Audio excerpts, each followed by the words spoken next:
Hi friends, welcome back to my channel. Stock பேசலாம் வாங்க. உங்களால் உங்கள் எமோஷன்ஸை கண்ட்ரோல் பண்ண முடியலன்னா மணியையும் கண்ட்ரோல் பண்ண முடியாது அப்படின்னு one of the greatest stock market investor Warren Buffett சொல்கிறாங்க.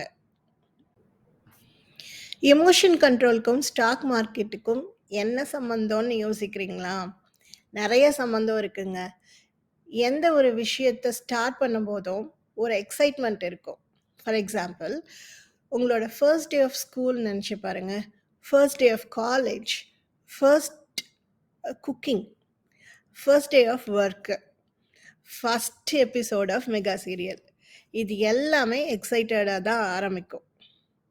அப்புறம் போக போக எப்போ தான் முடியுமோன்னு ஒரு ஃப்ரஸ்ட்ரேஷன் வந்துடும். முடிஞ்சதுக்கப்புறம் ஒரு சாட்டிஸ்ஃபேக்ஷன் கிடைக்கும்.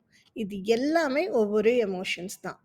இதே மாதிரி தான் ஸ்டார்ட் பண்ணும்போதும் இனிஷியலாக ஒரு எக்ஸைட்மெண்ட் இருக்கும். எப்படின்னா, என்னோடய ஃப்ரெண்ட்ஸ் பண்ணுறாங்க, தெரிஞ்சவங்க சக்ஸஸ்ஃபுல்லாக இருக்காங்க, ஸோ என்னாலையும் பணம் சம்பாதிக்க முடியும் அப்படிங்கிற ஒரு எக்ஸைட்மெண்ட் இருக்கும். அவங்க சொல்கிறாங்க, இவங்க சொல்கிறாங்கங்கிறதுக்காக இன்வெஸ்ட் பண்ணி பணமும் வந்துடுச்சுன்னா, ச்சே, ஒரு கான்ட்ராக்டுக்கு பதிலாக 2 ஆப்ஷன் கான்ட்ராக்ட் வாங்கியிருக்கலாம், இல்லை 3ஆவது வாங்கியிருக்கலாம் அப்படின்னு ஒரு க்ரீடு வரும். அது ஃபெயிலாக போச்சுன்னா, ச்சே, எல்லாருமே வார்ன் பண்ணாங்களே, ஸ்டாக்கில் தோத்தவங்க தான் அதிகம்னு நான் தான் கேட்காம போயிட்டேனோ அப்படின்னு தோணும். இந்த கேட் ஆன் த வால் சுச்சுவேஷனில் எந்த பக்கம் சாய போகிறீங்கிறத பொறுத்து தான் நீங்கள் யாருன்னு உங்களுக்கே தெரியும். நீங்கள் ஆரம்பித்தது தப்பு இல்லைங்க, ஒரு பேசிக் நாலேஜ் இல்லாமல் ஆரம்பித்தது தப்பு. இல்லைனா எனக்கு பேசிக் நாலேஜ் இருக்குது, அதை வச்சுட்டு நான் அதிகமாக ட்ரேட் பண்ணுறதும் தப்பு. சரி, எல்லாமே தெரிஞ்சதுக்கு அப்புறம் தான் நான் ஸ்டார்ட் பண்ணணுமா அப்படின்னு கேட்டால் அதுவும் தேவையில்லை. ஒரு கார் வாங்க போகிறீங்க, எப்படி வாங்குவீங்க? எல்லா நட்ஸ் அண்ட் போல்ட்ஸ் எல்லாம் செக் பண்ணி வாங்குவீங்களா, இல்லை அது எல்லா மெக்கானிசமும் தெரிஞ்சதுக்கப்புறம் வாங்குவீங்களா? காருங்கிறது ஒரு மெஷின் இல்லையா, அதை கரெக்டாக கவனமாக ஓட்ட தெரிஞ்சால் போதும். அதே மாதிரி தாங்க ஸ்டாக் ட்ரேடிங்கும் ஒரு மெஷின். போதுமான நாலேஜ் வச்சுக்கிட்டு கவனமாக இருந்தால் போதும். அதுக்கு ஒரு சில விஷயங்களை கவனத்தில் வச்சுக்கிறது ரொம்ப அவசியம். அது என்னன்னா, உங்கள் எமோஷன்ஸ் எல்லாம் எப்படி இருக்குன்னு கவனிங்க. எப்போவுமே ஸ்டேபிளாக இருக்கணும். என்னால் ஸ்டேபிளாக இருக்க முடியலன்னு நினைக்கிறவங்க மெடிடேஷன் ரொட்டீன் ஸ்டார்ட் பண்ணலாம்.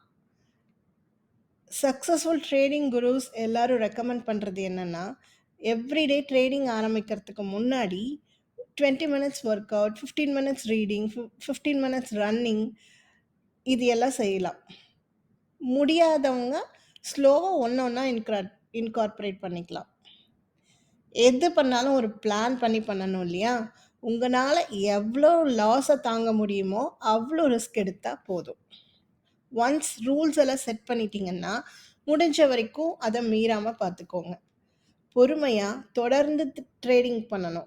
நீங்கள் ஒரு ட்ரேடிங் பண்ணுறீங்க, ஏன் பண்ணீங்க, அங்கே சார்ட் எதை வச்சு நீங்கள் அங்கே ட்ரேடிங் ஆரம்பிக்கலான்னு டிசைட் பண்ணீங்க, இது எல்லாமே ஒரு டைரியில் நோட் பண்ண ஆரம்பிங்க. தொடர்ந்து கற்றுக்க எப்பவும் ரெடியாக இருக்கணும். எனக்கு எல்லாமே தெரியுங்கிறத மட்டும் ஓவர் கான்ஃபிடென்ஸை கண்டிப்பாக இருக்கக்கூடாது. எமோஷ்னல் கண்ட்ரோலுங்கிறது மோஸ்ட் அண்டர்ரேட்டட் விஷயமாகவே இருக்குது. மூட் ஸ்விங்ஸ் இல்லாமல் ஸ்டேபிளாக இருக்கிறது டெசிஷன் மேக்கிங்க்கு ரொம்ப ரொம்ப அவசியம். எமோஷன் ஸ்ட்ரகிள்ஸ் சின்ன ட்ரேடர்ஸ்லேருந்து இன்ஸ்டிடியூஷனல் ட்ரேடர்ஸ் வரைக்கும் காமனான ஒன்று. நீங்கள் சின்னதாக இருக்கும்போதே குவிட் பண்ண போகிறீங்களா, இல்லை சக்ஸஸ்ஃபுல் ட்ரேடர் ஆக போகிறீங்களாங்கிறது உங்கள் கையில் தான் இருக்குது. சரி, நான் எப்படி பிளான் பண்ணணும், எப்படி கம்மியாக லாஸ் பண்ண கற்றுக்கணும் அப்படின்னு யோசிக்கிறீங்களா? வாங்க அடுத்த வீடியோவில் பேசலாம். அதுக்கு முன்னாடி எங்கள் வீடியோஸ் உங்களுக்கு பிடிச்சிருந்ததுன்னா லைக், ஷேர் அண்ட் சப்ஸ்கிரைப் பண்ணுங்கள். பண்ணிவிட்டு வாங்க நெக்ஸ்ட் வீடியோவில் பேசலாம்.